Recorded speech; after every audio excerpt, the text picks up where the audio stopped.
नीतीश कुमार पटना से दिल्ली कूच करते हैं और बिहार में चुनावी हलचल बढ़ जाती है। वैसे तो वर्तमान समय में हरियाणा और जम्मू कश्मीर में चुनाव चल रहे हैं और जल्द ही झारखंड और महाराष्ट्र के चुनाव का ऐलान होना है, लेकिन चुनावी सरगर्मी सबसे ज्यादा अगर कहीं चल रही है तो है बिहार। जिस ढंग से नीतीश कुमार दिल्ली में जाकर डेरा जमाए हुए हैं, उससे कहीं न कहीं ये महसूस हो रहा है कि नीतीश कुमार अब आर पार के मूड में है। भारतीय जनता पार्टी के नेताओं को मना रहे हैं कि उनको बिहार विधानसभा भंग करने की अनुमति दिया जाए। और जिस ढंग से बिहार में सारे राजनीतिक दल चुनावी मोड में है, उससे यही कयास लगाया जा रहा है कि अब नीतीश कुमार झुकेंगे नहीं और जल्द ही बिहार विधानसभा होगा भंग। लेकिन उससे भी बड़ा सवाल है, जब होगा बिहार विधानसभा भंग तो नीतीश कुमार किसके संग? सबसे बड़ा सवाल यह है, क्योंकि वर्तमान में नीतीश कुमार बार बार दोहरा रहे हैं कि वो एनडीए छोड़कर कहीं नहीं जाएंगे। लेकिन जिस ढंग से इंडिया गठबंधन वाले दल नीतीश कुमार के खिलाफ सॉफ्ट कॉर्नर अपनाए हुए हैं और भारतीय जनता पार्टी पर हमला कर रहे हैं, उससे ये भी अंदाजा लगाया जा सकता है कि कहीं बिहार में आंधी के पहले वाली शांति तो नहीं है। क्या एक बार फिर नीतीश कुमार पलटेंगे? नमस्कार, मैं पंकज कुमार और आप देख रहे हैं खबरों के खिलाड़ी। खबरों के खिलाड़ी के इस वीडियो में मैं चर्चा करूंगा बिहार विधानसभा को लेकर, जिसके बारे में कयास लगाया जा रहा है कि हो सकता है नवरात्रि तक बिहार विधानसभा भंग हो जाए, 2024 में ही बिहार में विधानसभा चुनाव हो जाए। ये बात मैं ऐसे नहीं कह रहा हूं, इस बात के पीछे तमाम तर्क हैं।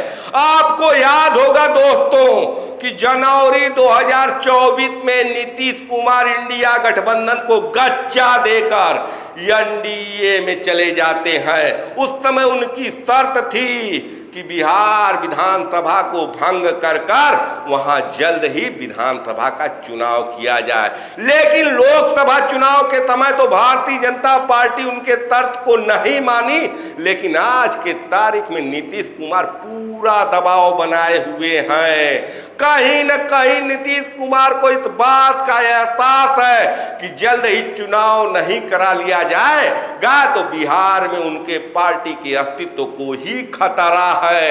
एक खतरा नीतीश कुमार को भारतीय जनता पार्टी से ही है।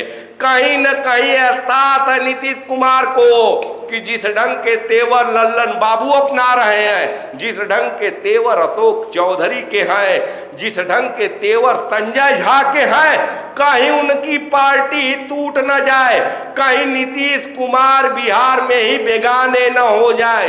यही वजह है कि नीतीश के पार्टी जदयू के नवनियुक्त महासचिव मनीष वर्मा बार बार दौरा कर रहे हैं, चुनावों की समीक्षा कर रहे हैं, संवाद कर रहे हैं कार्यकर्ताओं से, कार्यकर्ता संवाद रैली निकाल रहे हैं। तो बिहार में सारे राजनीतिक दल इस समय चुनावी मोड में हैं। जहां तेजस्वी यादव आभार यात्रा निकाल रहे हैं, वहीं इस समय मनीष वर्मा भी कार्यकर्ता संवाद यात्रा निकाल रहे हैं। और इन सब के बीच में भारतीय जनता पार्टी सदस्यता जोड़ो अभियान चला रही है।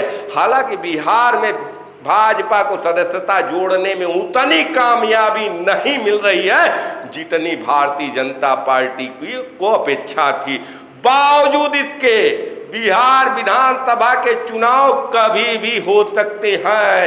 इस समय नीतीश कुमार दिल्ली में है और माना जा रहा है कि दिल्ली से लौटने के बाद अगले 10 दिन में नीतीश कुमार जितने भी काम हैं उसको समाप्त करेंगे, चाहे शिलान्यास का हो चाहे उद्घाटन का हो। ये सब काम खत्म कर नवरात्र में ही बिहार विधानसभा को भंग कर सकते हैं नीतीश कुमार, ताकि जल्द से जल्द वहां चुनाव हो। वैसे तो इस समय बिहार में सियासी रूप से शांति छाई है।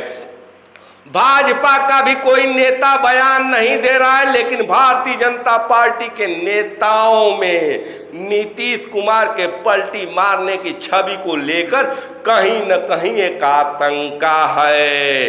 और यही कारण है कि भारतीय जनता पार्टी बहुत ज्यादा नीतीश कुमार के साथ खेलने की स्थिति में भी नहीं है, क्योंकि जिस ढंग से मोदी 3.0 की सरकार नीतीश कुमार के बैसाखी पर है, उससे आज के तारीख में नीतीश से बहुत ज्यादा पंगा लेने की स्थिति भाजपा की भी नहीं है। मोदी और शाह की स्थिति 4 जून 2024 के पहले वाली नहीं है। ऐसी स्थिति में कहीं न कहीं भारतीय जनता पार्टी कभी भी नीतीश कुमार के आगे घुटने टेक सकती है और बिहार में चुनाव हो सकते हैं। वैसे भी कहा जाता है कि जब भी आंधी आने वाली होती है तो हवाएं शांत हो जाती हैं, और उसी ढंग का सन्नाटा इस समय बिहार की सियासत में फैला हुआ है। हालांकि जो थोड़ी बहुत हलचल मच रही है वो जनसुराज पार्टी के प्रशांत किशोर पांडे चला रहे हैं, वो हलचल उनकी वजह से है। लेकिन ये भी माना जा रहा है कि कहीं न कहीं प्रशांत किशोर जदयू के वोटों में तेंध लगा सकते हैं। ऐसी स्थिति में प्रशांत किशोर के जनसुराज पार्टी का विस्तार न हो, उसके पहले ही नीतीश कुमार खेला कर देना चाहते हैं, बिहार विधानसभा भंग कर देना चाहते हैं।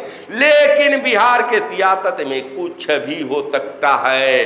अगर भारतीय जनता पार्टी नीतीश कुमार के मांगों को नहीं मानती है तो शायद नीतीश कुमार एक बार फिर एनडीए को गच्चा देकर इंडिया गठबंधन के साथ भी आ सकते हैं।